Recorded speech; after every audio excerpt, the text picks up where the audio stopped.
Some think that because I wrote a couple verses, I'm a poet or an artist or that. But in real life, I like shootouts and the dope house and the women and the money to be fast. So next time you think we have something in common, I suggest you think again. I wrote Bad Man because I am a bad man, motherfucker.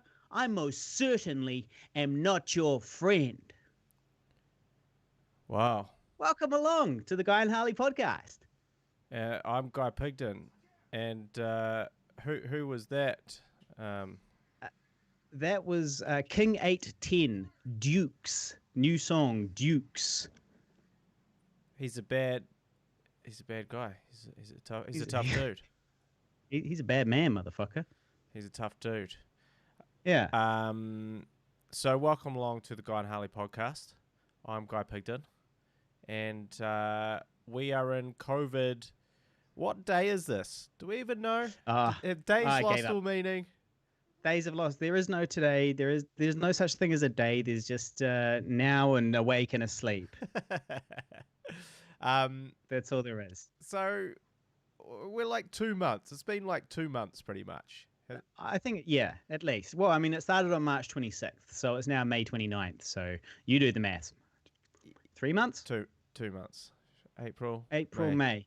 Yeah. 2 months. So we've been in lockdown 2 months, and we're on to this level 2, this never-ending level 2, which because they want to have like 2 full cycles of the potential because of how long COVID takes to transmission and incubation and whatever. They want 2 full cycles at level 2 before they consider going to level 1. But you wouldn't know it. You would not know it that we're really at level 2. Why, you feel like things are pretty loose? Oh, people are playing fast and loose.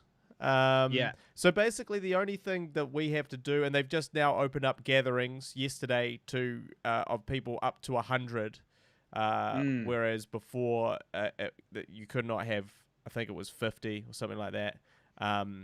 So everything's changing. The bars are back open. Restaurants are back open.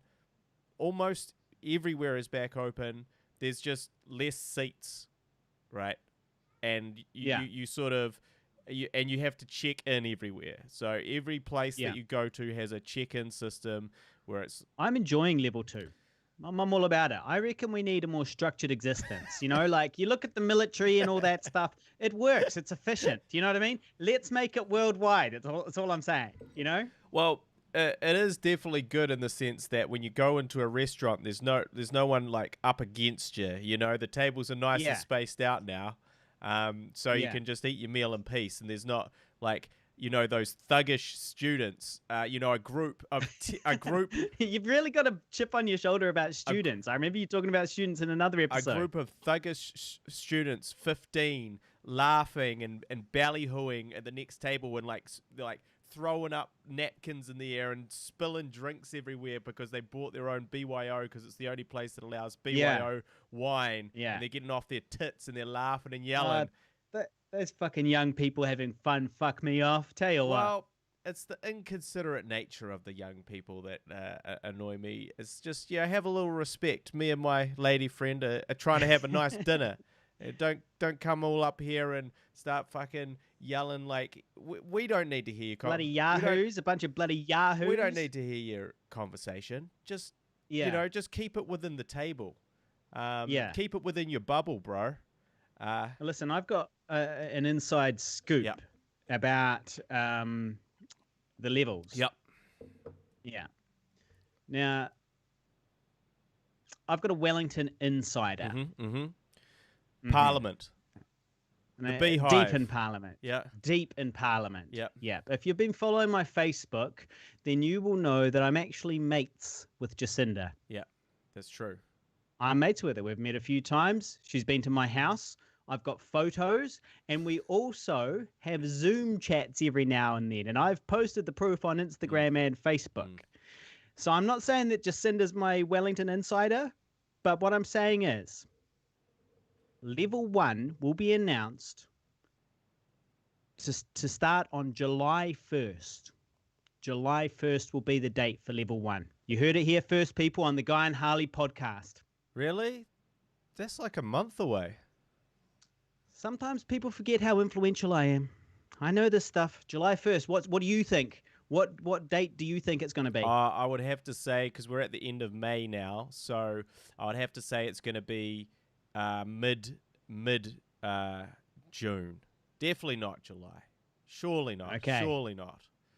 I heard some interesting stories while I was out. So we should mention that it was my birthday 2 days ago. Indeed. Happy birthday. Thank you. And my dear old friend. Welcome to the 37 Club. 37. 37. Could have left it. The 37 Club. No, look. Could have left that. 37. Look, 7 is one of my favorite numbers. 7 and 13. So, 37. I reckon it's not too bad. It's a tumultuous time of change, but it'll all pay off in the end, I think. Well, we're all going to grow. Yeah. We're all going to be forced to grow. Yeah, or forced to be poor and unemployed and struggle for extensive periods of time. That's what growth looks like. That's what it looks like. It's the long, face of it's growth. It's slow, it's arduous, it's dangerous. Hurts. It hurts, but it's growth. So I'm feeling a little bit hungover today. I did have 5 cocktails and a whiskey. Did you overindulge? Well, I say I actually kept it. I hit the right note, which is okay. Don't need any more drinks. If I have any more, I saw a rarity. I saw Guy Pigden stop for a water between drinks. Yeah, well, the thing is, when you chug the cocktails as fast as I do, it's a foolish move. You are a big cock chugger. I do love those cocktails. They just go right down. They go right down there. So I'm knocking those back, and you got to break it up. Otherwise, you're going to fall into a pit too early. So we did go out. So we were at a bar. It seemed like it was just any old day, really, right? I mean, yeah, more or less. Except for I didn't understand what everybody meant when I walked in, and you guys were like, yeah, you sit down and the people will come serve you. And I was like, fuck all that shit. I ain't waiting for these cunts. I was like, I'll just go up to the bar and get a fucking beer, But I wasn't thinking about like level 2. It was the first time I've been in a bar since all of this, So I wasn't thinking about that stuff. I was like, yeah, whatever. So can't remember what I was saying about that. Well, I was posting on Facebook. You went up, telling we're live. You went up to the bar. And they told you to sit back down. Oh no, that's right. Yeah, so I was like, and yeah, exactly. I got ushered away to go sit the fuck back down. Be compliant, and so I did. I complied. Well, it's crazy time now. Just an update: we've had 22 deaths from the COVID virus here. We've had 1 extra death, which was actually a previous death that from one of the clusters, which they decided it was COVID before they said it wasn't COVID, and now they're like, we're thinking maybe it's COVID. So we're just for the safety's sake, we're going to add this to the tally. And it was from a rest home. And we've had 7 straight days now of 0 new COVIDs, 0 new infections. So that's a whole week. There's only 1 person left. There's only 1 case left. 1 active case. Yeah, that has not recovered. So... which is, it's remarkable. It's crazy. It's interesting. A couple of things. Well, yeah, it's so vindicating because it's like from the start, we're all like, cool, we've got to follow, we've got to listen to the rules, we've got to do the things. And we all did that and we all stuck together and we listened and we did the things and it worked. And it's like, fuck yeah. Go hard. Early. Go hard and go early. Yeah. That's what she always Jacinda has said that to me. She said that directly to me. Just go hard and go early. Go early. And and you've taken her up on that several times while watching your Zoom meetings. Yes. While sharing a Zoom meeting. I am very happy to live in this country I mean, I always was, but I'm particularly happy at the moment. Not to skite, obviously, for our international listeners, but it is a relief. Chuck Black on YouTube actually commented saying that he liked it when we talked about America. And I believe he's American, so he must be a masochist who wants to hear suffer from all of this. But yeah, so yeah, the world's falling apart a little bit at the moment. Well, Guy. This is things have gone nuts. Well, this is the weird part, right? Because if you were, and we sort of touched on this last time, but if you were anywhere else in the world almost, you'd be waking up to a very different reality than we do. There'd be no going to bars. There's no 5 cocktails. No. You know, there's none of that. And it's almost like a Twilight Zone episode where what if you could wake up tomorrow and everything would be back to normal pre-COVID? Or you just fucking wake up in New Zealand. It's pretty much, I mean, obviously we're sort of glossing over the huge recession and tens of thousands of job losses, and including our own potentially, yours and mine impending. Well, no, I'm unemployed. If anybody out there, if any of the listeners would like to offer me a job, I'm available. I work as a technical producer in the radio. I can do live streaming work. I can do camera work. I can do graphics. I can do directing, presentation directing, all of these things. I've done sound, live sound, all of it. Anything you need, I can do it. I'll be there. I'll never be the best, but I'll always be there. I'll always show up on time, and I'll be reliable. You know, I will absolutely fill that gap for you. Go hard and go early. That's also your motto for work. Leave early. So, yeah, in saying that, I did offer you a job yesterday. You said you'd think about it. Yeah. No, I thought it was a maybe. It's a good idea. We'll put it in the maybe pile. It was just a possibility I hadn't really considered. And I did think it was quite funny, the idea that maybe we could reopen our favorite segment, the Uber files. Well, I'll open them up just very quickly because we're talking about it. So I took an Uber, and I was doing the intel because I was like, I might be Ubering soon. There's certainly a very good chance of that. I'll be dusting off my Uber jacket, adjusting my Uber tie, and hopping back into the hot seat of the Uber files. And so I asked the Uber driver, our first Uber driver, and he said that he was making about $40 a day, working a 8-hour day through the worst of the lockdown when no one was going anywhere. And then he said that it's gone up to about 70% of what it was. So 70%. 30% less than what you would have been getting pre-COVID. Exactly. So that's not too bad. That's not too bad. If all things considered. That's not too bad. A lot of people are taking 80% pay anyway. Exactly. So it's very true. So yeah, I mean, it would be better if Uber didn't pay shit all to begin with. Well, I've been taking Ola. I took Uber actually. I lied. I just took Uber, but I mean to take Ola because it's cheaper. They always give me discount codes. Yeah. Well, Ola, I mean, if you're an Uber driver, you're most likely also an Ola driver. So, you know, it's really all the same. You'd think you guys would be sworn enemies, but in reality, you are the same person. Exactly. In reality, we've got 2 apps open at the same time. In reality, you just hate yourself. So, we're co-conspirators. So, it's kind of interesting. 70%, that's not bad, really. It's not too bad. So I suggested to you that you could become an Uber driver with my car. Which it could happen. There's no reason it couldn't. Well, it wasn't the first time that this concept had existed, this idea of me Ubering, because I had mentioned to you the idea of, you took out a loan to get that car, right?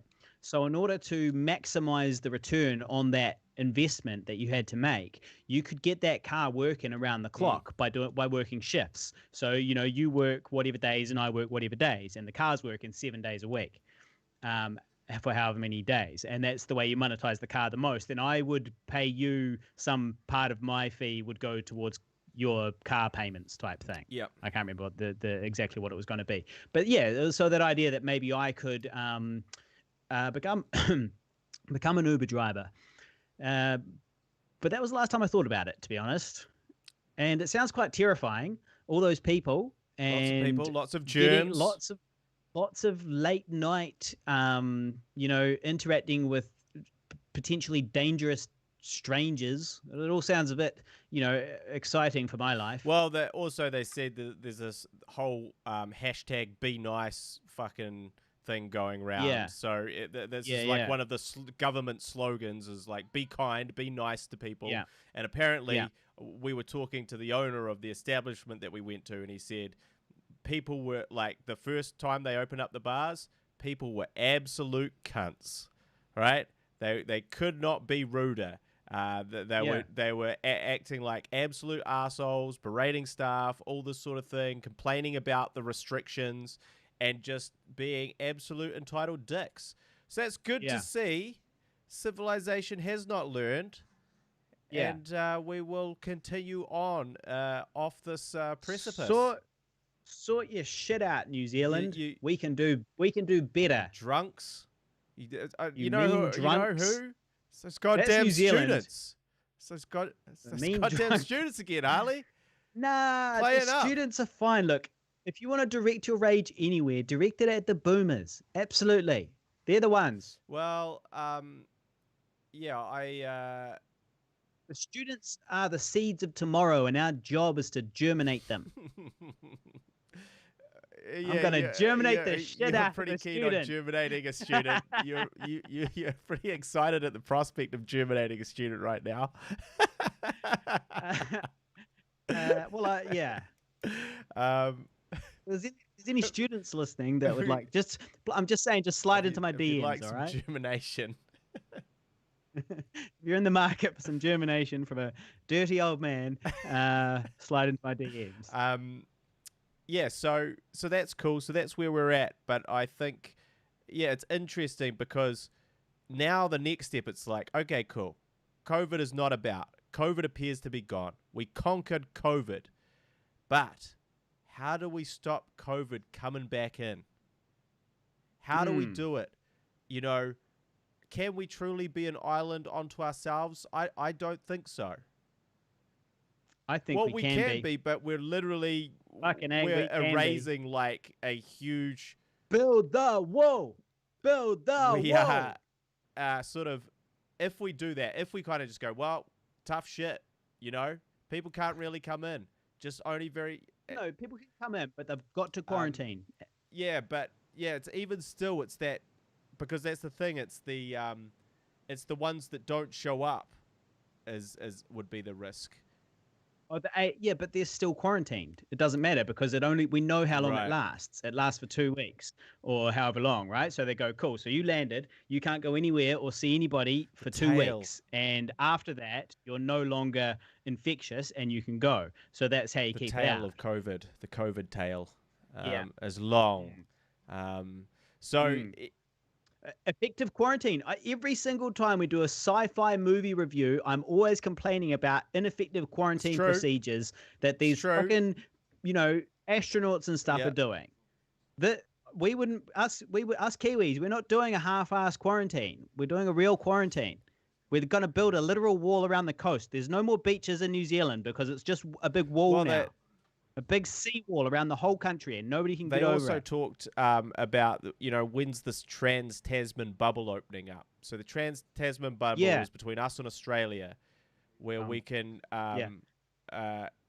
roam freely in the outback. Gallivant. And almost believe that we have our freedoms returned to us, and travel and It's crazy, but they say September, potentially. For what? What's it? Oh, for the transsexual Tasman bubble. So that's what I said. We could be heading over to Australia. The only film festivals we could be going to is Australian film festivals. That's all right. Cheap. They will need us, man. Yeah. Well, they're not getting Americans over. The fun. Yeah. They need filmmakers that can attend their festivals. All right. We'll attend. We'll consider it. We will deign will deign to We'll appear. think about it. Yeah. It is pretty interesting because all I see online too is like 500 festivals going 60% discount off, 80% discount off, something discount off, and it's like, go fuck yourselves, mate. Come on, just be real and stop pretending like you have a festival right now. Festivals don't exist. Festivals are gone. No, that is absolutely not true. None of that is true. The festivals have just moved online for the year. It's all good. No, you've got to support the festivals for sure. Defeats the purpose of the festivals. No, it doesn't. The purpose is to, help filmmakers, and that's what they're doing. And they're doing that, but they have to move online like everybody else. We've got to jump these hurdles. They've got to move online. It's got to be done. And so that's what's everyone's doing, but only for the year or so.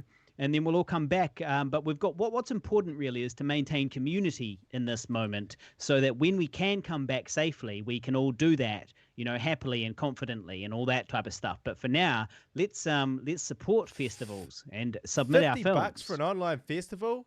You're joking.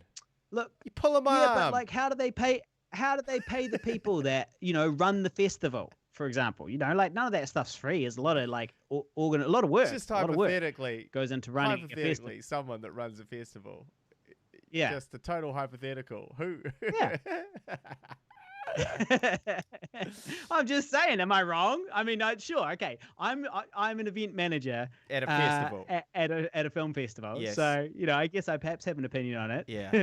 But yeah, absolutely. People should submit their film still, and we just all do it online instead because. What are the options? Like, let all the film festivals die? What happens next year when we can be all together again in cinemas? Well, all the festivals that we loved have all kind of fallen over because they were never a huge...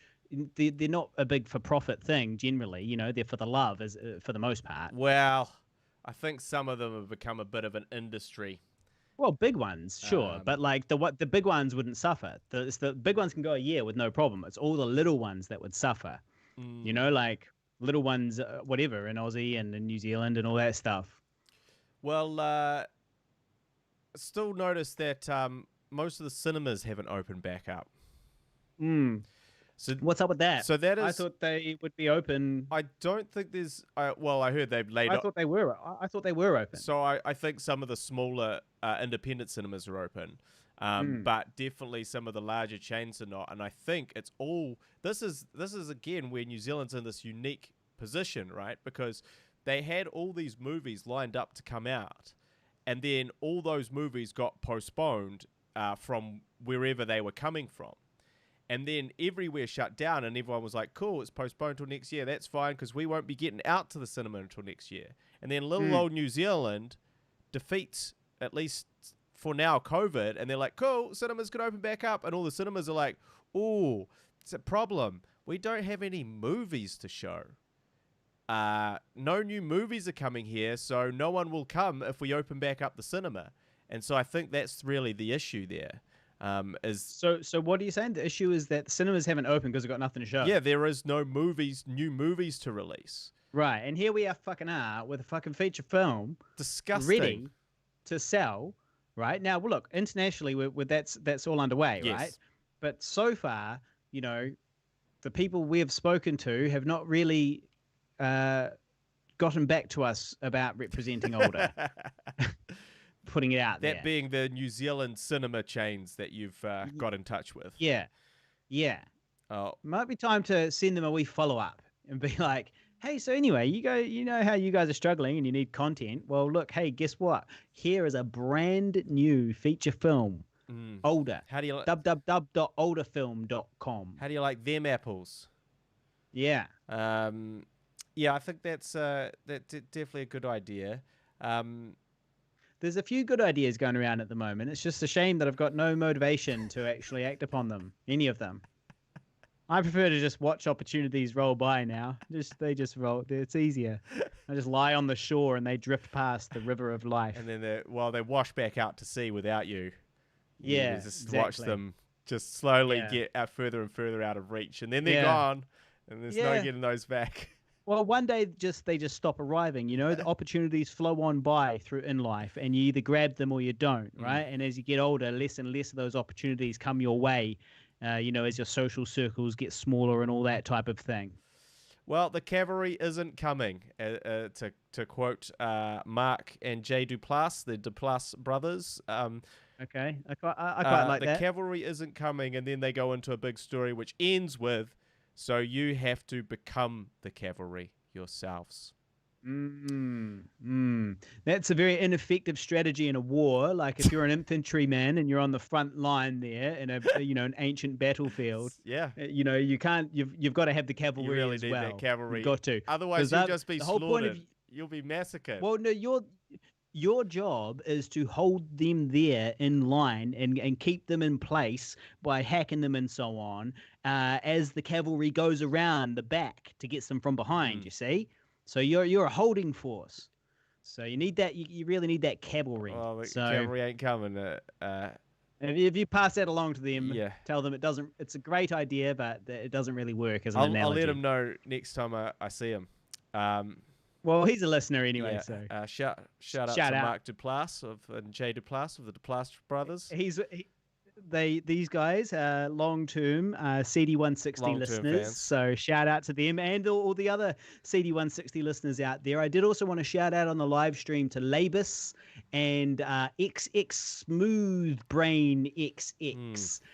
These people are tuning in and commenting at the moment. Hello to them. They've asked us if we can rap. The answer is yes, we fucking can. And you should go to YouTube right now, press Control T, and that will open a new tab. And then you will be able to go to YouTube, look up for HGH rap.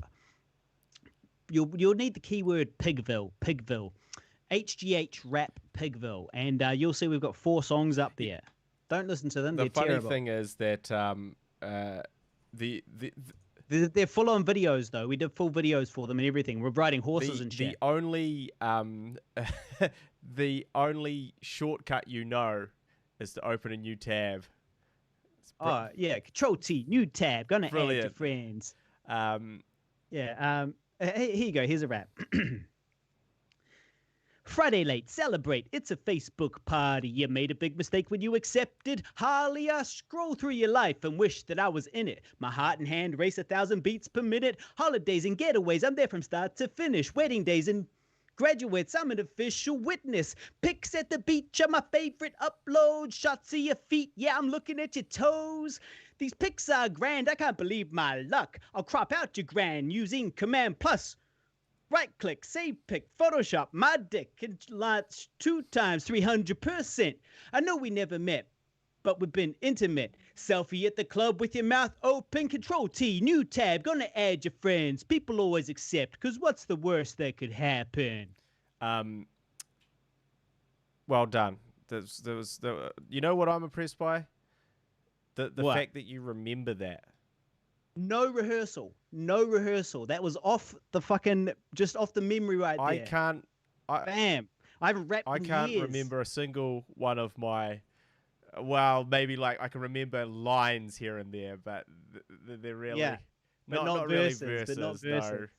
No. Yeah. Well, I'm a big fan of verses and multiverses too. Yeah. So that's what's going on in the world of COVID right now over here. We're sort of just waiting for the rest of the world to get out of COVID jail. If for nothing else, so that they can start releasing movies over here and we can go to the cinema, you know? Well, it's looking very exciting for the New Zealand film industry at the moment. Very exciting because there's all these productions, these big productions, which are starting to get going again, like Avatar and Lord of the Rings, which is officially known as Untitled Amazon Project. Untitled Large Amazon Project with elves and other things. The world's best kept secret. Untitled Amazon Project. Untitled Tolkien Lord of the Rings Amazon Project is, I believe, the full covert title of that one, so no one is onto it. Yeah, it is. But so all of that is quite exciting as a local actor because I've always dreamed of being on a fantasy set like Lord of the Rings, and I just want to be guard number 4. Yes. You know, and I just want to walk up to the throne and go, "My liege?" "Yes, my liege." And and then walk out of frame. But what I really want, the important part of this plan is that that character has to be a named character in the book, even though in the story that's all I do, in the show that's all I do. But I'm a named character in the book, and then I can get on the Armageddon tour, on the circuit. Yeah, that's true. I mean, that's how you do it. That's how you do it. It was 2 lines, but it's a named character. Bam, you're in. That's what happened to Brett from Flight of the Conchords. He was one of the guards. No, he was exactly an what elf. happened. He was a handsome elf that said one word. Yeah, and he's like, my lady. Yeah, but he was but he was a named elf. He was a named handsome elf. I think they named him after the fact because. No, I think that if you look into the bloody Experillium or whatever it's called, that you find out, or somewhere wherever it is, that this guy is one of the characters. I think what from happened the He's in is there somewhere. that he was just a random extra. He had a line. Yeah. He had a line at the time, and everyone was like, "Oh, he's so good looking. He's so handsome. We are going to name him one of these things from the book. He's that guy from the book." And they were like, "Oh, cool. Well, yeah, I guess he can come back because he's got a lot of following online. So we'll just keep get him come back to say one word on each of the respective next Lord of the Rings." But I'm pretty sure he started as a. I did watch a documentary on it. Well, look, right. See, I didn't. I just know everything about everything. But I could be remembering wrong, but I thought it was basically the fans sort of named him and put him on this thing, and then they're like, "Oh, well, he has to keep coming back to have these little things where he, lends a helping hand because everyone loves him so much." Brett from Flight of the Conchords. Only claim to fame. Never heard from him after that. Never did anything. Never did anything. Never went anywhere. Yeah. It was a shame that's all he did, but unfortunately that's all we can know him for now. But if you Jermaine, present, and Brett's present. So you're normally terrible with accents. But Murray, I can just and you're terrible with accents except the Australian accent. And I said no to a Marvel audition because I had to put on an American accent and I was too busy to learn it. You had too much going on at the time, and then there's also you're terrible at impersonations, except your Murray is not bad. I also said that Murray is pretty good. No to. I also said no to that. We'll get to this later, but I also said no to that Benedict Cucumber Batch. Starring alongside him, starring opposite him. Yeah. Too busy for that audition.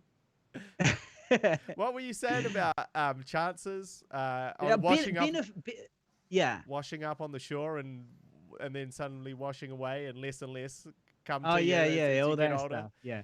Well, Benefit Bumble Match is actually officially in New Zealand at the moment filming. Filming what? Filming the feature film that I turned down an audition for. Is that right? Because of the American accent. Yeah. He's literally here. He's in Hawke's Bay somewhere. Right. He stayed here for the whole lockdown.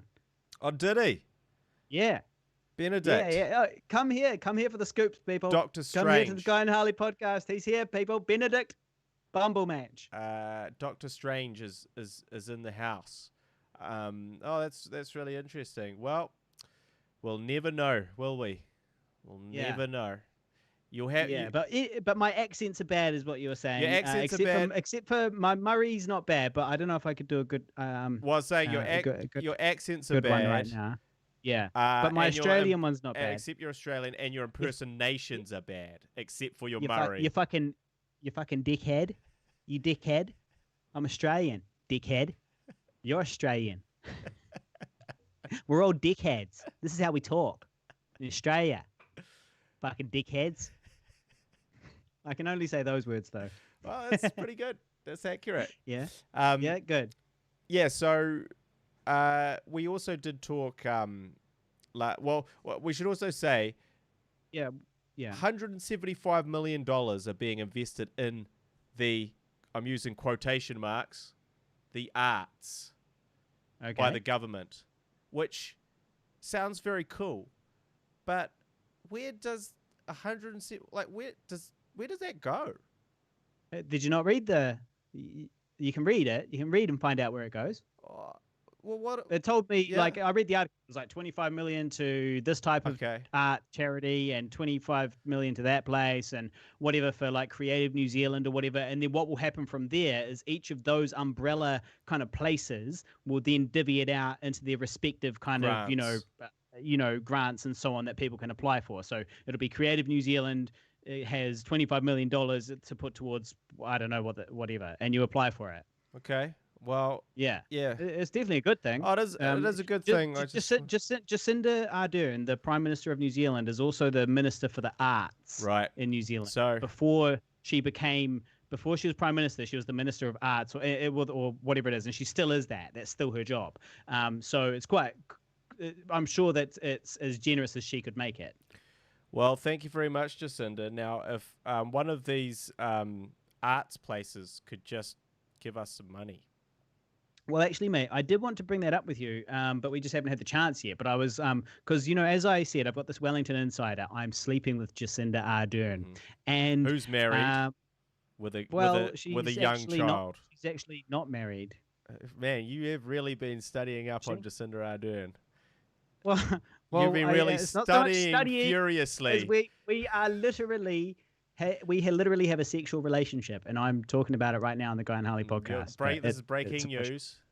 Breaking news. I have been sleeping with Jacinda Ardern. Clark Gayford has been usurped. She's not married. She's not married, and I'm not trying to usurp him. I'm just a bit on the side, and I'm really happy with that. Just a side piece. Yeah, and so she tells me stuff, and she told me July 1st for level 1, and I'm telling you guys. Thank you. I'm telling the CD160. Please. Yeah. And then what was the other scoop that she gave me? What were we just talking about? Arts funding. Oh, yeah. Okay, arts funding. And the government. And what I was going to say to you was that we need to apply to get ready to have things that are ready to rock right now. For example, The Family, our next feature film. If we have our EPK and all that stuff ready to rock, we can keep an eye out, because I'm sure some of this money is going to trickle into places that are appropriate for film projects. And if we're ready to rock, they'll be like, cool, well, we've got $25 million in this segment, this area now to spend, on arts. So, well, who's got what's ready? And we're like, hey, here we are. We're ready. We've got a script. We've got a breakdown. We've got all the shit's all done. All we really just need is, $1 million. Just a little milli, just a quiet milli. Yeah. That's all we need is a milli. So that's cool. Well, I look forward to writing those applications and getting nowhere with them. But I look forward to you writing those applications and then me submitting them under my name and acting like I did all the work. I'm looking forward to this too. Yeah, it's brilliant. It's an excellent career move on my behalf. It's a pretty sweet ride. Yeah.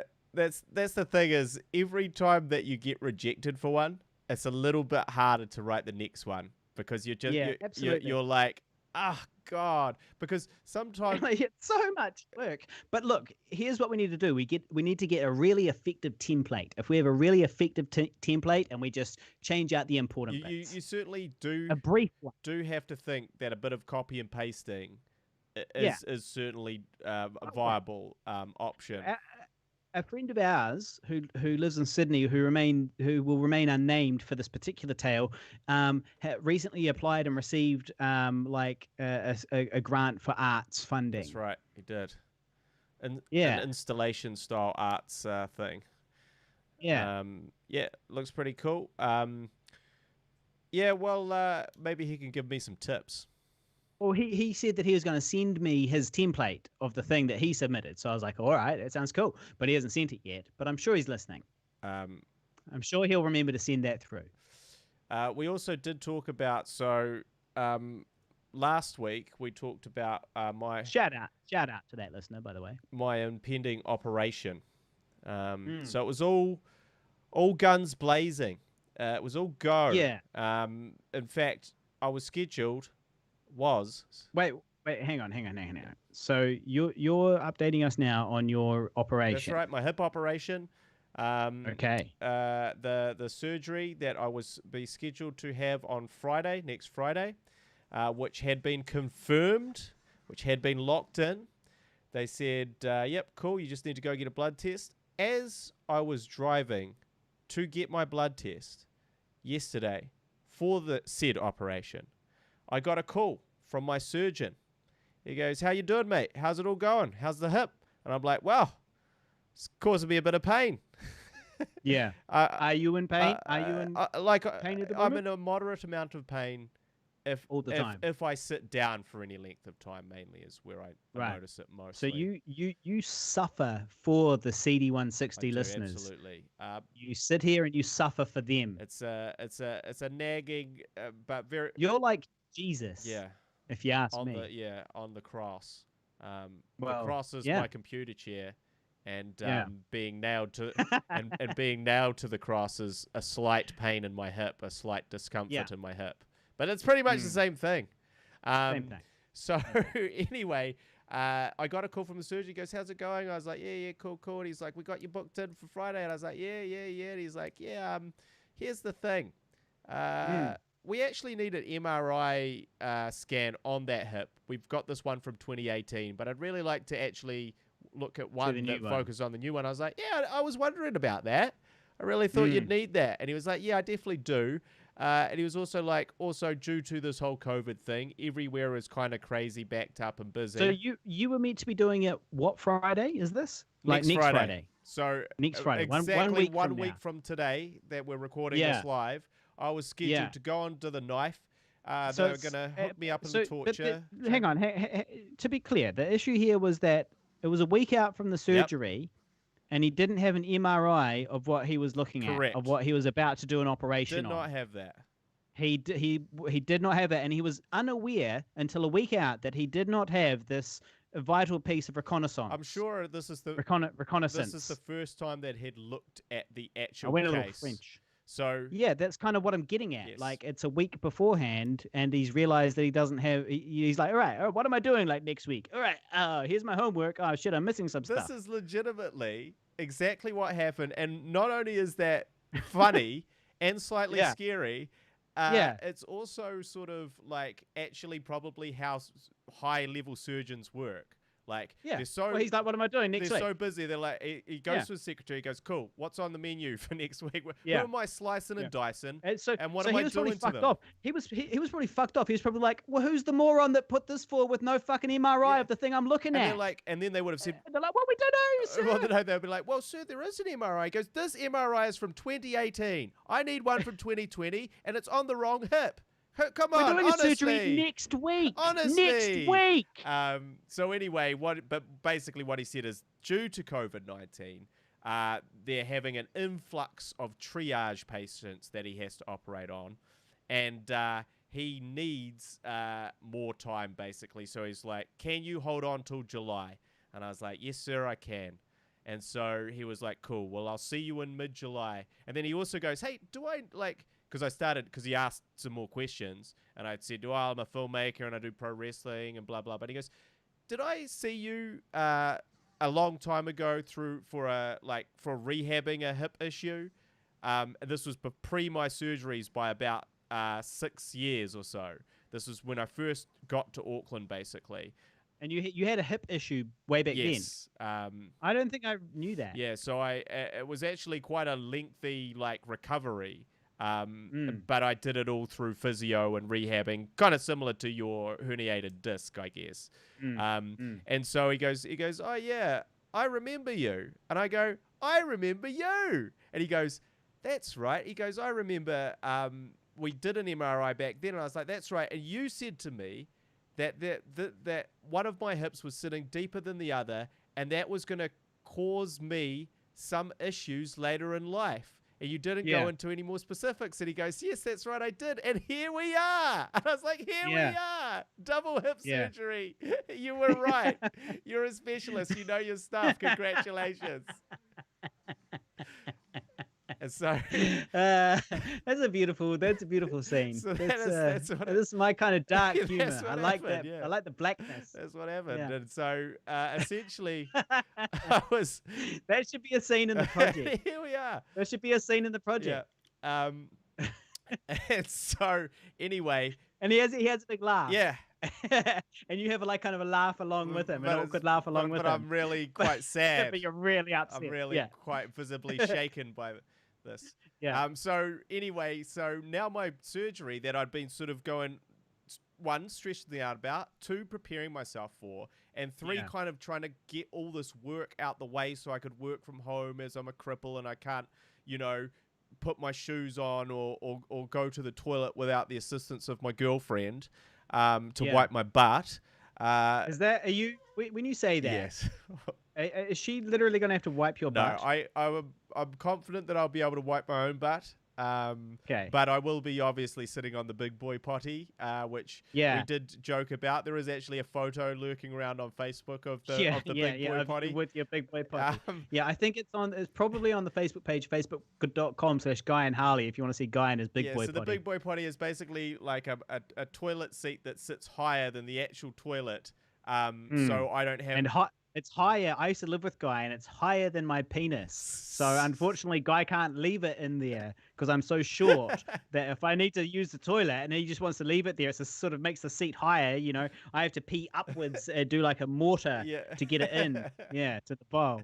So it caused many a fight. If he didn't have a bum hip, I would have like had a fight with him about it. You would have taken exception. So anyway, it's all been pushed to July, which on the one hand, I'm kind of like, look, the sooner it gets done, the sooner I start the recovery, which is the bad part, really. Well, that's what I was going to say, right, is like, obviously, that kind of sucks because it was a bad, scary thing, but at least you had a plan. But now it was happening. But now I get to worry about it for like an extra month and a half. You got to stretch this out again, and it's been something that's been happening for years. And I'm sure that you're probably at a point where you're like, "Can we just get this fucking sorted, please?" Yes. Well, I had mixed emotions about it, but I was kind of glad just because they'd given me so little notice to begin with that I was obviously struggling to do all the things I needed to do before I couldn't do anything. And at least now I'm going to have an extra bit of time for that to happen. So we'll keep you posted on that, but no surgery for a now. That's an update on Operation. The other day I had a spin out. I spun my car out when I was going around a corner. And it was the first rain since forever. We've had a drought in Auckland, and so there's been for a long time there's been no rain. And I was driving around this corner that I drive around quite regularly, and even in the wet and all that stuff, and I wasn't going super fast or anything, but it was the first rain in ages, and I wasn't really taking that into consideration, which was my mistake. And I came around the corner, and I essentially did like a drift around the corner and came to a complete stop. Vin Diesel style Fast and Furious drift around the corner. Well, to be really honest, it was quite like that because I am bald, and Vin Diesel is bald. And I did kind of like I turned around the corner, and the car and the tail started sort of spinning out, right? So I turned kind of counter to the way that the tail was going, which was the right thing to do, and skidded kind of sideways, around the corner, and came to a complete stop with a small tire screech for effect. And I did get a couple of dirty looks from some old ladies that were nearby, or I assume I did. I couldn't look them in the face because I was so embarrassed to be a man that lost control of his vehicle, which caused me, great shame and cost me man points. Well, also, and the car itself that you drive costs you several man points as well, which is this car, tiny little cube. I've got a Nissan Cube. I'll have you know that this cube, in terms of volume, is probably at least as big as your bloody car. I fit a 55-inch TV in there and a 1.5 or 1.8 meter desk in that car. It looks compact, but it's like the fucking TARDIS, man. It's like the TARDIS. You can fit so much inside it. It's economical, it's reliable, it's cheap. Nissan Cube. If you can go out there and get one of those, and I'm going to tell you what, this is a little tip. This is a little dating tip. All right? If you're in your 30s and you're thinking about, and you're single, right? And you're a guy and you're out there and you're wondering, how can I meet a woman? All right? Here's what you need to do. You need to go out, you need to sell your car, whatever it is, it doesn't matter. Buy yourself a Nissan Cube, okay? because any woman in her 30s, by that point, if she's still single as well, she's probably seen a few things. She's kind of seen all the shit that men do, all that stuff. They're probably a little bit over it. They're going to look at you and they're going to go, damn, that's a sensible motherfucker. And they'll be all over you because it's a completely economical, sensible ride. Okay, I'll just chime in. Yeah. 2010 recall. A recall was announced in the United States by Nissan on July 21st, 2010 that affected 46,000 2009 and 2010 Cube vehicles for failing to comply with federal motor vehicle standards, citing fuel system integrity due to excessive fuel leakage. Well, look, you're talking about a different model because you have to understand it. That's true. No, in all seriousness, That's 2010. It's got to be. It's literally from 2009, 2010. Yeah. What year is that's yours? That's not the model mine. I have a 2000. What year is it now? 2020. Yeah. It might be like 2000, like 6. This is way safer. I know. No, but look, certain models, they make mistakes. And they fix them. They recall those models and they fix it and they re-release it. That's right. It's a different model. What? Don't laugh. This is how it works. That's all right. I just thought I'd just pull up that fact about the Nissan Cube.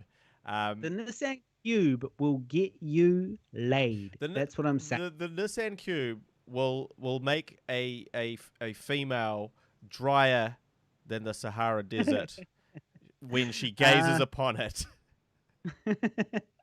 I don't think that's true. I think that a woman would look at a man who drives a Nissan Cube proudly and say he must have a huge dick. Because he doesn't give a shit about this whole car situation. He really doesn't care. He's got a lot of confidence. So his confidence probably comes from his gargantuan penis. Well, a lot of people have mentioned your bravery. My penis is giant. Your bravery in driving such a sad little Nana's car around. Oh man, that's what makes it cooler. Do you know? Here's what they call this behavior.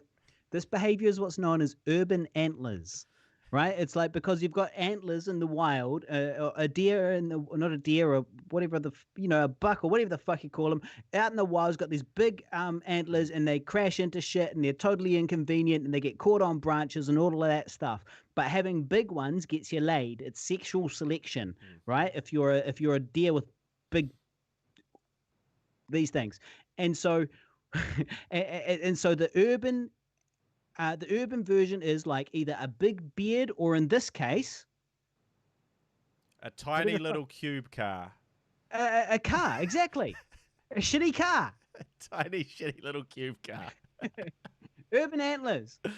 Got distracted. I'm shocked that you could spin. I'm impressed, shocked that that car can spin out anywhere. Well.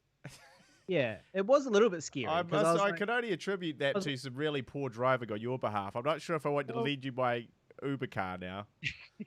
No. It was, to be honest, it was because I failed to take into account the updated environmental conditions. And that was my failure, which is it's a common human mistake. And we do it all the time. And where we make it worse is when we don't admit it. So what happened was that the conditions had changed, but I was driving as if they hadn't. But I failed to take into consideration the layer of grime and dust and filth that had built up on the road for the preceding months due to this drought, which hadn't been washed away. And then suddenly we've added water to it. And so it was really easy to spin out on a sharp corner like that. Well, rookie mistake, kid. Rookie mistake. Lost some man points. Very sad about it. Fortunately, no Nissan Cubes were harmed in this incident. Well, I was lucky because there was no parked cars. Had there been parked cars there, the tail of my car would have whacked into one of them and it would have sucked. For sure. It would have completely ruined everything. It would have ruined everything. And I was in a fragile state at that particular time as well. But so it was really lucky there just happened to not be a car there. It would have been what's quite cool Domino's incident all over again. Domino's. Yeah, when I crashed, when I went to crash get into a the pizza. sword of Domino's. When I crashed into the door of Domino's because I was too cheap to order pizza to my house, and I wanted to save a couple of dollars, and it ultimately cost me over $500 and an increase in my insurance thing. $500 pizza. When I spun out, I was actually cool as a cucumber, though. I did it one-handed, and I didn't even lift up my other hand. I was like, it was like I was just drifting a little bit. I was quite happy with my response. I laid off the gas. I turned the appropriate way. I remained calm. I was like, okay, cool. I'm fucking cool as a cucumber. Well, right up until death. Yeah.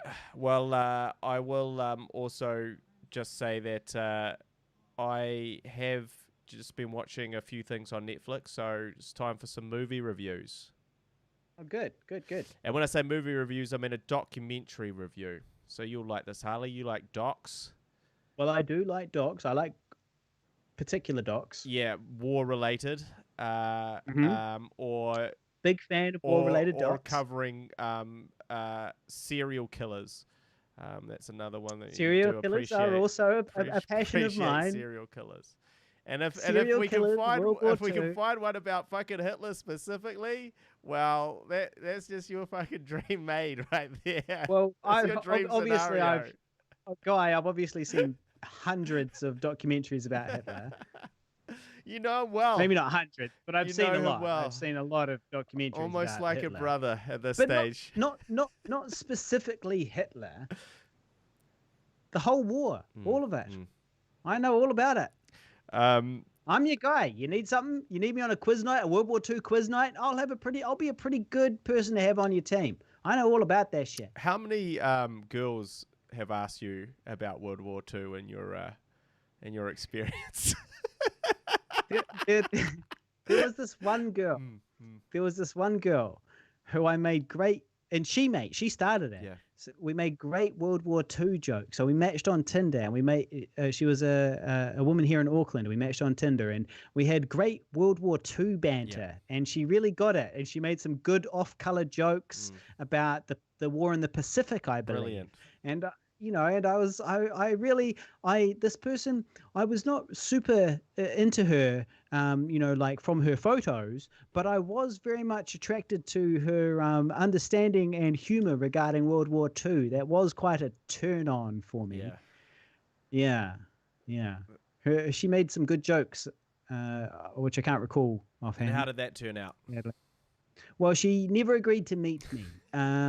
I feel like maybe she thought I was a fucking lunatic. Yeah. Because I actually asked her out. I said, hey, would you like to meet? But no, she opted not to meet. So yeah, well, look, that's how my World War II dating story kind of ended.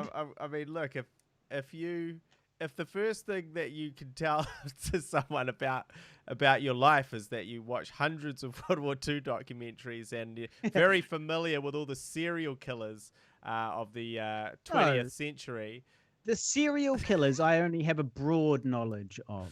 I certainly don't specialize in them, but they are interesting. And you can quote from the Unabomber Manifesto. I'm almost finished that, by the way. I've almost finished that. I do have some notes on that, which we'll touch on next episode, or whenever I get around to finishing it. But yes. Yeah. So I mean, well, look, guys, what I'm going to say. Like, I'm a little edgy, right? I'm an edgy dude. I'm an edgelord. Look, I have some sociopathic tendencies. Oh wow! Whoa, we're all different. We all like different things. We're all individuals, okay? I do like how this show has been documenting, my mental collapse. That's beautiful. That's probably both of ours to a degree, but that's exactly what I want. Great. Yeah. We're all out there. We all have interests. Okay. Are you suggesting that locking myself away alone in my room for 3 months over the course of a lockdown, reading the Unabomber Manifesto and studying Hitler while receiving all of my news, all of my love, all of my entertainment from social media, Are you suggesting that could have had an adverse effect on my mental health? I think that might be the case.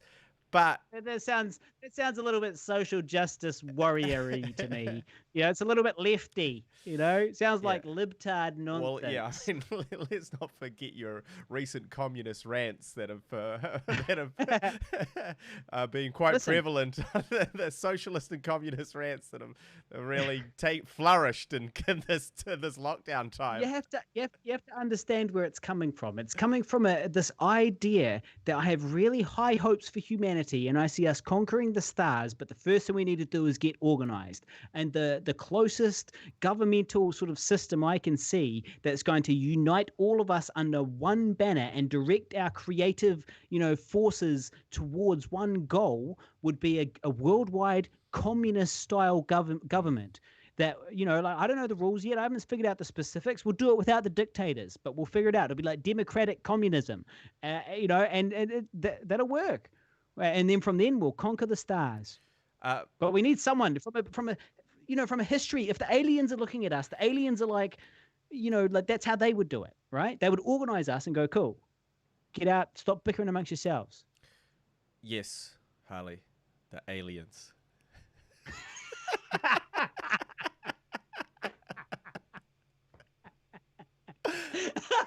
I'm not crazy. You're crazy. You're crazy.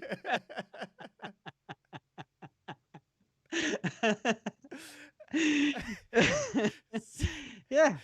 So that's good. But as I was saying, I just watched a documentary on Netflix. I'm just getting through. I've almost finished it. It's called The Last Dance. Have you heard anything about this one? It's a basketball documentary about Michael Jordan, Scottie Pippen, and that other guy, the Dennis Rodman, yep. and their time in the Bulls, presumably from roughly 96, somewhere in the vicinity of 96 to 98 or 2000 maybe. It really covers his whole career, but it sort of jumps back and forward in time. So to his sort of what they call the last dance, which is him trying to... No, it'd be like 93 or something. Would be like the prime, wouldn't it? Well, it was actually... What year was it? I don't know. You're anyway, right. Yeah. Sort of. It's basically from 1992 to 98, 99, which was the last season. So anyway, the last dance is their last attempt at winning the NBA championships, which they'd already won. I think 5 times by that stage, which was all record breaking and stuff like that. They had the best team and all that sort of thing. Now, I don't really like basketball. I remember basketball from the basketball cards that everyone used to collect, which was in this era and in this time. And I remember having someone had a Michael Jordan, and everyone's like, "Bro, can I see the Michael Jordan?" He's like, and you remember I told you I got a Michael Jordan, but when I opened the packet, I stubbed the corner. Fucking foolish, like an idiot. And then I gave it back to the guy in the shop for like 2 packs of cards. He was like, look, it's damaged, so I'll give you 2 packs of cards for it. I don't know. I still don't know if that was a good deal or not. But I didn't get anything good on my 2 packs of cards. You need to find out what card that was. Like, yeah, I can't even remember. I have no idea. Because his sweaty fat palms when he saw me, and he was like, "I'm gonna give this kid 2 packs of cards for this $1,500 Michael Jordan card." Oh my god! Total money mark. So yeah, he definitely took advantage of you. This was in Australia, so he would have been like, "You dumb New Zealander." I remember having a Magic Johnson was my most valuable card, but it was like a card from one of because different cards had different value, like different brands of cards had different values, and it was kind of like a B brand card. So people were like, yeah, I don't know, it's probably worth $10 or something. I'm like, it's Magic Johnson. He's the best, isn't he? Yeah. And so... Anyway, I don't really know anything about basketball, but I do know all the names of all these people because, that was the time when this card trading was super popular. But what's great about this documentary is got nothing to do with the basketball. The basketball was semi-interesting and, what they were able to do as a sports team is semi-interesting. But what is really interesting is Michael Jordan. Michael Jordan and... what it takes to be the best like a sort of a premier top tier athlete in a sport, and sort of the lengths that he went to sort of be the best, stay the best, and the way he sort of motivated himself and his team. And how did he? What was the secret to motivating himself? That's what I want to know. A lot of the time, and I could sort of relate, is, you know, it was a chip on his shoulder about something. So, for instance, someone would say something smart to him on the court, like on a game, and he's like, "All right, motherfucker, I'm gonna show you. I'm gonna fucking dunk all over your face. And that's my mission for the next game, and I'm gonna absolutely destroy you." And then he would, or like someone wouldn't shake his hand, you know, before a big match from the other team, and he's like, "All right, that's it. That's what I need. That's the motivation to score 50 points next game." So hate fueled him. Absolutely hate fueled him. A lot of anger. Well, that's great, because hate fuels me most of the time too. So it's nice to know that I'm onto a winning formula. I've got the high octane gas. That's great. Michael Jordan was really a Sith Lord. The hate octane. He was an absolute Sith, not a Jedi in any way. And you know, how did he motivate his team? He bullied the shit out of them relentlessly. He just bullied them all the fucking time. He was just fucking in their ear, pushing them, prodding them to get better, and which worked, 100% worked. That's what I should be doing for Pigville. And this is what I should be doing as a director. I've got to start bullying everyone and being a real prick and like pushing their buttons all the time. And now, thanks to this documentary, I understand how to be the best in the world. But I highly recommend this. But so I should watch it, because I've watched the trailer and I was like, look, this looks interesting. It looks cool. Like, it looks like it would completely entertain me. But the truth is that I work in sports broadcasting, or I used to in the old world, and so I've seen a lot of sports documentaries, and I've actually seen a lot of basketball documentaries, sports documentaries. I've seen a lot of them.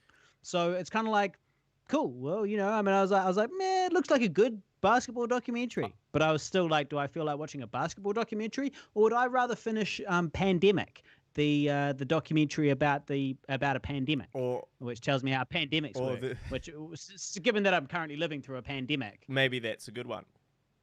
Yeah. Which I did watch that way, and I do recommend that people watch it. Yes, I definitely recommend it. I think that it's the mindset and the mentality that's fascinating, and sort of, you know, well, that's the bit that sounds the circumstances around these big games and these championships. And also the great thing about it is that essentially they were filming the whole time up to this final championship run for a year, so they have all that footage. They have new footage from all the key players, so it's incredibly comprehensive. You get to just see it all unfold, you know, and they sort of jump back and forth in time. They deal with like the darker sides as well, like his father being murdered, spoiler alert, and you know, spoiler alert if you're not a fan of history. Spoiler alert if you're not aware of what happened 28 years ago or whatever it happened. But it is a really awesome doco, and I say that as someone who has not watched a full game of basketball since probably 1992 or 1993. You know, when I went round to a friend's house and I was like, "Hey, have you got Sky? What are you guys? Is that the basketball? I've got some cards. I've got Magic Johnson." I didn't know anything about it either. I was not passionate about it because of basketball. It was just all the cool kids were collecting basketball cards. So I was like, cool. Who's your favorite player? And I always liked like Sean Kemp. I was like Sean Kemp. Yeah, I was a big Sean Kemp fan. Sean Kemp has a great cameo in this series, and sort of and that's quite interesting. It is interesting to see all these people that we all talked about ignorantly as card collecting kids and knew nothing about. I remember that I traded all my cards in, right? So at some point I was like, cool, I'm done with buying 20 packs of bubble gum to get fucking the same cards over and over again and get jack shit, and I don't get anything cool. So I sold my card collection. So this is what I traded it for. I traded it for an old faded Michael Jordan t-shirt that smelled weird, a I'm guessing that you attributed a false sense of value to that because it was a Michael Jordan and T-shirt I specifically. could never have a branded anything at that Yeah. time, so I was like, Right. Oh, Michael Jordan, and $20, and I think. And what did you give him? So I gave him sort of like my folder of cards, which had like all of them, the whole thing. Right. Yeah. And I gave all mine away as well. And it's possible there was one other thing, but I just remember that smelly Michael Jordan T-shirt and how cool I thought it was, and how I was like, this. I wish it didn't smell weird, but I'll wear it anyway. So yeah, that's where I traded my basketball cards all those years ago. Good. Yes, Guy. The basketball cards. Now we did one thing that we talked about last episode, and this was quite big news in my life, right? This is an update on Operation Dirty South. Now, last episode, I said to you guys that I had given my notice to my flatmate. I'd given him 4 weeks notice, and I was moving out of my house in Auckland to move to Dunedin with the intention of buying a house. The idea behind all of this being that I would rather be in a house and I will house hack it, which is what Jason P. Diddy Combs, a CD160 listener, recommended I Google. He contacted us. He Googled. He said check out house hacking, and so I did that. Turns out that's what I was already planning on doing, which is basically getting a house, having it as ideally like one house with broken up into 2 flats. You rent out the upstairs place, you live downstairs in the bottom place, and maybe you rent out the other room in the bottom place, and basically all of these other people are paying for you to live in a central city apartment, or not apartment, central city house, and you're living there for free and they're paying your mortgage, basically. That was sort of my plan. And so I gave up. I gave my notice. I said I'm moving on, and so basically I changed my mind. Now I have reneged slightly. You've taken back everything.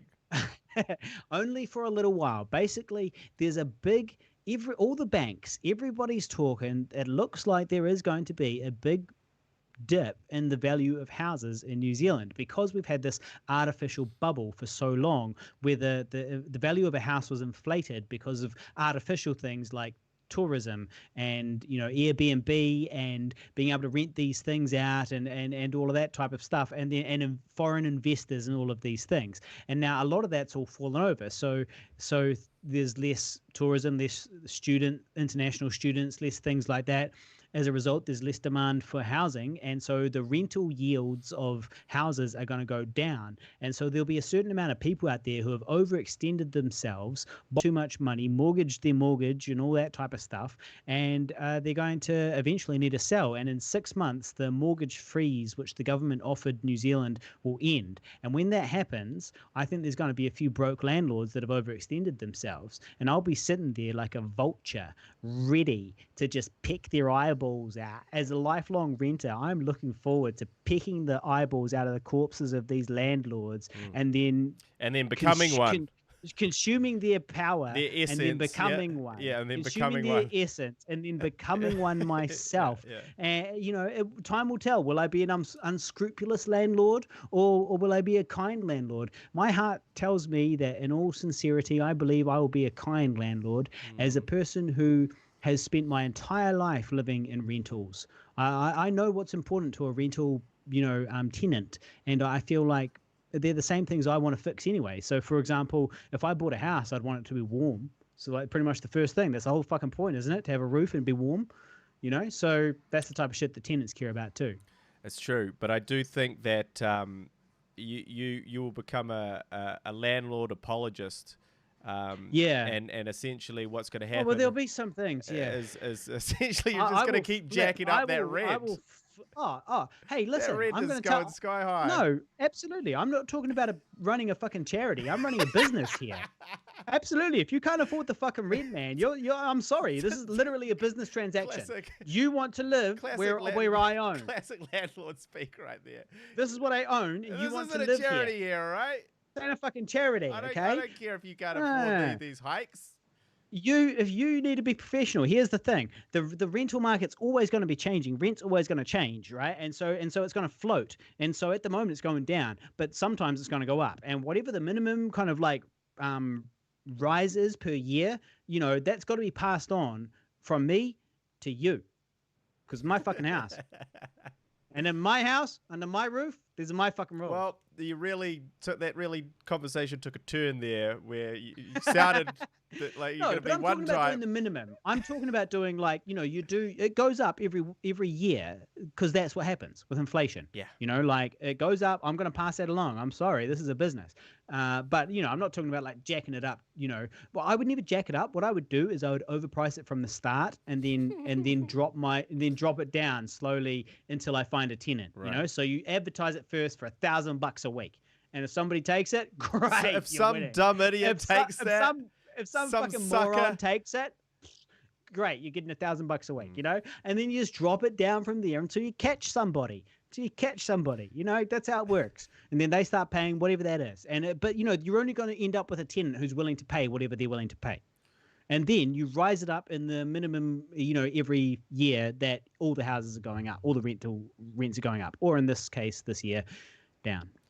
Well, so the jury's out. You don't know when you're going down. You're just waiting. You're just biding your time until you can become a unscrupulous landlord and take advantage and pick the eyes out of people that have already bought a home. I'm going to pick the eyes of the current landlords. I'm going to take their essence. I'm going to replace them, and then I am going to be a good landlord. But I'm going to be an efficient business landlord. But I'm going to be a good landlord. It's going to be a good house. Well, it's going to be, if there's something wrong, I'm going to fix it. But also, I'm going to be reliable. I'm a reliable motherfucker. You have considered the fact that actually you're going to pick out the eyes and steal the essence of someone who just owns a house who's not a landlord. Well, I guess if it is like a home, owner occupier, just an owner occupier who has to go because that's unfortunate for them. I mean that's just as likely as. Well, it was a metaphor. It was a metaphor. It's a metaphor. It's not applicable to every individual. So just go back to my birthday for a second. Now, okay. I did get 2 birthday presents. For my and so the first one, well, and this is when you're old, is I got I haven't got it yet, but I will be getting a NutriBullet blender for my birthday. And wait, hang on a fucking second. We bought a NutriBullet blender. Yeah. And then we had this deal where I was going to pay you from your half of the PlayStation because we live apart now. Yeah. And I was meant to take my $50 of our NutriBullet, but then I forgot. I'm pretty sure I forgot to actually do that. So now you've got the NutriBullet. Yeah. You got half the PlayStation money. You've bought a new PlayStation, and now you've got a second NutriBullet. Yeah. Now you're just rubbing it in my face. Well, no. So the first NutriBullet has died. That's why I'm getting a new NutriBullet. But that lasted like a year and a half. That's not that great. Yeah. Well, I think it's because I was whizzing up ice that was too big. I asked too much of the NutriBullet. I thought it could do anything. I thought it was all powerful. The infomercials make it seem invincible. So I thought I could just bulletproof. I just thought I could chuck, anything in there. Just chuck a couple pieces of metal, whiz them up, whatever. You thought that there was nothing that was bulletproof. Dad joke number 1 of the podcast, in case you're have a drink, everybody. Have a drink. It's Friday night. So anyway, I got a NutriBullet, or I will be getting one. So that's my old Guy and Harley's drinking. That's my old person present. And then my other present is going to be, is this beautiful I Survived a Zombie Holocaust poster, which I'm going to try and shine a light on. Okay, that does absolutely nothing. So this is for the live streamers to see in the background of Guy's got a giant I Survived a Zombie Holocaust and I'm pointing to it. Now I've just gone completely out of focus, but it hasn't shifted focus to the poster. It's just put me out of focus. It's way too dark. Yeah, and it's too dark. You can't really see it, but it's this giant. But it's huge. It's a giant it poster, exists. and it's very, very cool. So, well, because look, you have to, because my girlfriend was like, why do you need this big poster? And I was like, you have to celebrate your accomplishments. And she was like, oh, it looks like you just want to make a shrine to yourself. And I was like, I was like, well, sort of, because I do want to put all my posters up there. Oh, she's bringing it closer. Okay. Well, so now we can see it. That's brilliant. A shrine to yourself. For the podcast, please. A shrine to yourself, and yet who bought it for you? Yeah, I know, but I asked her to buy it for me. Oh, you requested that? That was on request. Okay. So if you're on the live stream, you can have a look right now, and you can see the isobot. You can sort of see it. You can sort of see it. Now, that is a very cool present. I think it's very cool. I like how giant it is. There, it's in focus. Just went in focus, and then she left. Yeah, it was out of focus for pretty much all of it. Then it went in focus exactly as she left. Amazing. Cool live stream, dudes. Cool live stream. But yeah, it's a very cool poster. And as it happens, I actually have a roll of these posters. One roll. It's about, I don't actually know how many's there. Maybe 10, could be 20, maybe. Now, these are the original theatrical release posters with the theatrical release date on them. It says May, I think it's May 22nd. Releasing. I think. Made. Yeah, it says releasing, which always bothered both of us. And you can actually go back and listen to the Guy and Harley podcast because we recorded the night of the premiere. I can't remember what episode it is, unfortunately, but I can find out for next episode. And so we did a premiere the night of or around the release of I Survived a Zombie Holocaust. And not only, it's almost 5 years to the T since we would have recorded that podcast. Because in my Facebook memory feed, the premiere is with this poster is plastered all over my Facebook from 5 years ago. Shit. So we missed the anniversary. 5 year. Oh, that was a fuck up because we should have really shared it and stuff then and done it, but reminded people, why we're fucking cool. Sometimes I just still struggle with the concept of other people making money on that right now. The places it's very annoying that we share it and someone makes money, but it's not us. We don't get a cut. And it's like, so we're sharing it. Well, it's like, you kind of like, on the one hand, it's like, I want to share it. I want people to see it's a cool our film. work. I want everybody to see it. Exactly. And that's kind of that should be the main thing. That should be the main thing. Well, it was. But it's annoying because here's the thing, though. Not only is someone else making money from it, but it's the wrong fucking cut. If you're watching the international version of it, it's the wrong fucking cut. So you're encouraging people to watch a previous cut of your film, and expecting them to take away, the best possible vision of it. So it's really hard to promote that because you're like, hey, check it out. A, we won't make a single cent. Someone else will make money. And B, it's not even really the final version of the film because there's been a cock up somewhere along the line. There's been a balls up. Yeah. And so this isn't even the one that we would really sort of advocate. We want you to watch. Exactly. We want you to watch the New Zealand or Australian version. The New Zealand Australian cut is the real cut. Yeah. The version the Americans got, and as a result, the rest of the world and the most pirated version is 6 minutes longer. Yeah. It's a previous cut. I'm like Ridley Scott. I make director's cuts and they're shorter than the original cuts. And I had the other similarities as well. Like making good films. Do you know who Ridley Scott is? Yeah, he's made Aliens. No, he made Alien. All right, that's what I said. Blade Runner. Speaking of aliens, right now, I'm a big fan of the multiverse theory. Yeah. Right now, this multiverse theory is this idea that there's parallel universes out there where anything's possible. So every time a decision is made, a universe is created. So you get to the corner, you turn left, that creates a universe. Because in the other universe, you turned right. Now there's two universes, and there's infinite universes or infinite possible universes within every universe. So what this means, right, is that eventually everything is going to happen. Every crazy, inconceivable thing is going to happen because not only do we have infinite time, but we've got infinite universes, right? So I'm with you. Sometimes Yeah, you feeling it? You hearing what I'm talking about? So sometimes I'm disappointed to realize that I'm in one of the absolutely batshit insane universes where reality TV star Donald Trump from The Apprentice is the president of the United Motherfucking States of America.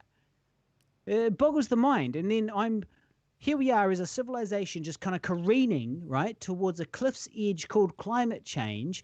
And we're all like looking the other way and bickering amongst ourselves. It's a very insane universe for my consciousness to happen to end up in. Did you see that the climate change summit has been postponed? Oh, they were like, oh yeah, cool. Well, we'll just postpone climate change. It's cool, like no problem. Well, this is the crazy part. So it's this is the climate summit with the most countries, which is to follow up on the Paris Accord, which was in 2015, which was when they all decided to start reducing emissions, and it was scheduled to be in September this year in Scotland, and they're like, due to COVID, we have to postpone this. And I was like, yeah, sweet, got to postpone it. I get that. So are you reconvening in December? No, they're reconvening they're doing it at the end of next year. They put it off a whole year. Right. And I'm like, methinks that we're running out of time to be putting things off by years now. Do you know what I mean? Yeah. Like it just seems, but it just seems weird because it's like, okay, isn't the whole point of your thing is like climate change is happening, we need to act now? Sorry, we can't do it when we were planning to. Let's put it off a year. It's a total contradiction. Talking about crazy universes. Well, this is the one we live in. This is the weird fucking one we live in. So I take it you hadn't heard that. No, I mean, I hadn't kept up specifically on it. I've become an environment nihilist, basically. Like, I wish us the best. I'm doing my personal best to live a relatively, carbon footprint, like a small carbon footprint as much as I possibly can. I vote conscientiously. I always vote green because I think that if civilization is a future, it's a civilization with green governments worldwide. Otherwise, it's all for naught anyway. So I try to be a good citizen, but overall, I've basically given up, and I'm standing back, and I'm just I've accepted it. I'm allowing it to wash over me, and I'm just gonna take what comes as it comes, and I'll die at the same time anyway. Like I'm only gonna live for a certain amount of years anyway. I'll do my goddamn best, but what do you expect this individual to do? I do everything I can. But what can I do? On that note, we should probably just also mention that our web series is approaching its release. Yeah. Well, that is quite important. Immy the Vegan is quite exciting. I have just shared it several times on the Guy and Harley Facebook page, facebook.com/Guy and Harley. And you should go along and please, if you can, check out the trailer that we've just released. It's on the Facebook page, which is Immy the Vegan. If you search our new series, it's called Immy the Vegan. But it'll be great to get you guys watching on YouTube, because what I really want to do is I want to monetize the Immy the Vegan YouTube channel, because I think that it has a lot of potential to be a cash cow for quite a long time. Basically, like it's a really good product that we're going to release, and it can sit out there and it can gently earn us income for years and years and years. And so. The way to do that, though, is to monetize it on YouTube, and we aren't monetizable yet because we don't have enough watch time, we don't have enough subscribers, all that type of thing. Now, when this series comes out, that's when we'll monetize it. But in the meantime, if you could go along to YouTube and search for Immy the Vegan and search for our trailer, Immy is IMMI, and check it out. That would really help us, and hit thumbs up. Yes, it's a cool trailer. I think it's pretty funny. I think it's a good idea. I think it gives a good indication of what the series is about, and an idea of the humor. Yep. So looking forward to that, and that is potentially coming out in a very close. Well, can we give any indication of when it's coming out, or? Well, we haven't announced a release date, and I don't think we should, because we don't know yet exactly. But I think we're talking about sort of July-ish. Say July-ish for a release on that one. Yeah, July-ish. It's now the end of May, so that's a month away-ish. Yeah, ish. just in time for my surgery, so that'll be cool. So, Well, you'll be able to. That's actually perfect if you think about it, because you'll be off your feet. You won't be able to earn, yeah, but you'll be earning online because your content will be getting viewed by millions of people because we've created this new viral sensation, Immy the Vegan. I see. I like it. That's good. Mm, Well, it's perfect timing. I've got a couple of shout outs for a couple of people. I want to shout out Withered Donut, who requested a shout out via Twitch last episode, and I didn't see it. So I don't know if that person is watching anymore. But Withered Donut requested a shout out on Twitch, which is now Twitch has got some interesting incentives for you to watch there, and they do things like the longer you watch a channel, you receive kind of points from that channel. So if you're watching the Guy and Harley podcast on the Twitch channel, you receive points for every minute you watch or whatever, and then you can use those points to request rewards. So for example, a shout out. So if you watch on Twitch, you build up these points and then you spend them on things like shout outs. Now that's exactly what Withered Donut did. Withered Donut earned enough points to request a shout out on the show. So fucking shout out to you, Withered Donut. I actually thought initially that it was like with her red donut or something like that, but Withered Donut, shout out. Also shout out to our newest Patreon supporter, Danny Silver. He bought tickets to I Survived a Zombie Holocaust way back in 2013. Yeah. But then he couldn't, and this was at our LA premiere in LA. So in 2013, our LA screening, he was going to be there. This is Danny Silver from Burbank, and he bought tickets and all that. He was going to be there, but then for whatever recently reconnected, found me on Insta, and then became a patron. I have no idea why he thought of us, but he did. So good cunt. Shout out to Danny Silver. Kef MZ on YouTube has been tuning in for a while and has always got something nice to say. So I'd like to shout out to Kef MZ. And Kef MZ's latest comment is, I can't figure out why you guys don't have 1 million subscribers or more by now. Thanks for all the laughs. Well, thank you, Kef. Thank you. That makes it all worthwhile to hear that. That's what's been confusing us for the last 5 years too. Well, the last 15. 16. Yeah. Yeah, exactly. Now, it looks like your feed has has taken a bit of a turn. Well, don't worry about it. As long as I think the most important thing is that the Skype is okay. Well, I mean, I wouldn't say that's okay. So this is quite amazing because your face is just frozen. Oh, it's back. Yeah. Oh, that's a shame. It was just frozen in a very funny visual there, but it's back. We've got you back. Okay, good. On the live stream, Tyler's vids actually says the Mandela effect proves the multiverse theory. So there you go, people. It's been proven. And he also says he can't wait to see Immy the Vegan. So thank you, Tyler. Thank you, Tyler. So I guess we are now time to wrap up. Is that really where we're at? Well, I'll tell you what. This is let me just see how long it's going. 1.5 hours. Yeah, that's a pretty good length show, I reckon.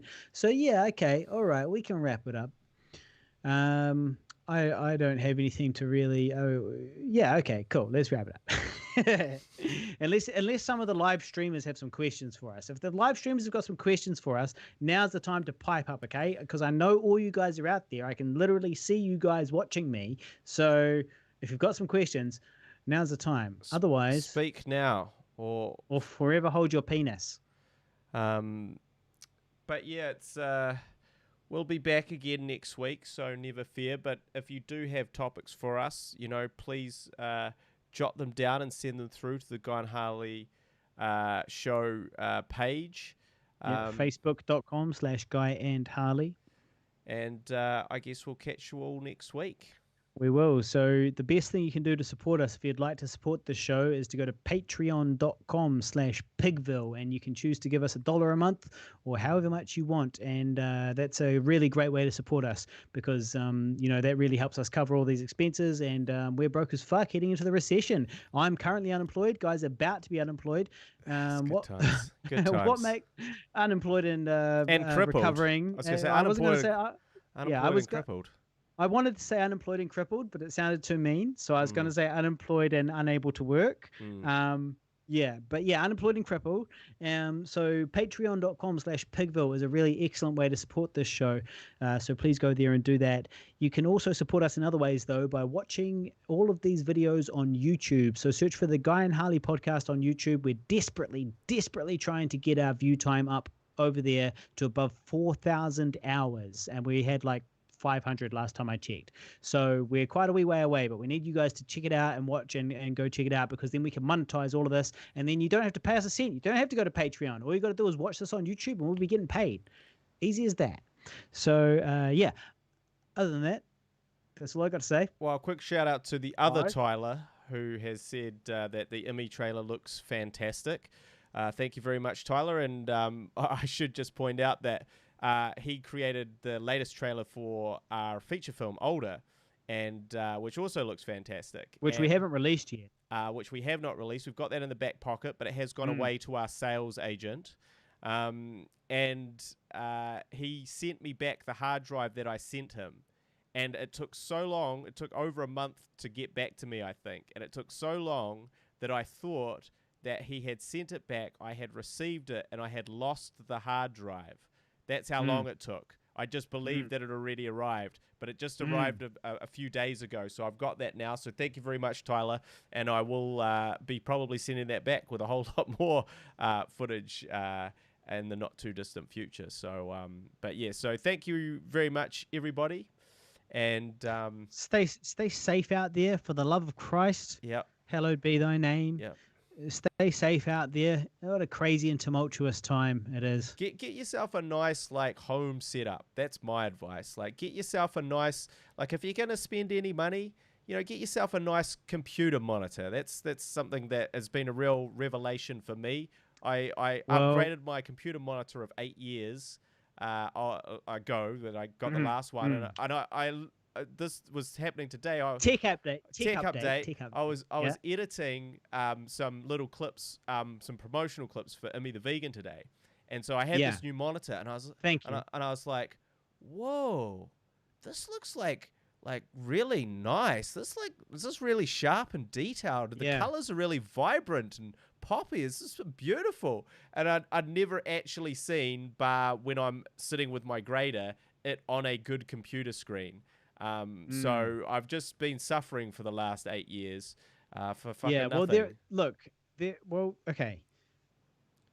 So Consume. yes, you should. Consume. No. So yes, Guy, you should have upgraded your equipment a long time ago. Sure. But the listeners should not frivolously consume. Obey. They should not. Yeah. Now is not the time to be upgrading your sound system of your 75-inch television. Don't do that. This is what you need to be doing right now. You need to be saving your pennies. Because winter is coming and you are a sweet summer child. But winter is coming and it's going to be cold. Computer upgrades, though, well, if you can monetize it, that's different. Well, also, if you can work through your computer and you can monetize it, you should invest right now in monetizing whatever the fuck it is that you're interested in. Well, I've also thought that, I'm having all these Zoom meetings and stuff. I really feel like if I end up going for an interview over Zoom, I will be hugely advantaged just by the you're gonna look way and better. They'll just be like, this. I don't know what it was about this guy, but this guy just seemed more professional. I don't know what it was. It was almost as if I could see his eyes. Yeah, it was just, I don't know, it was just something, it was a level of professionalism. It was just above everybody else's. I don't know, I think we should give that job to him. So, this is just something to think about. Yeah. Well, look, I'm a big fan of investing in the right places. Okay, so thank you very much for watching. It has been a lot of fun, and I guess we'll see you next episode. See you later.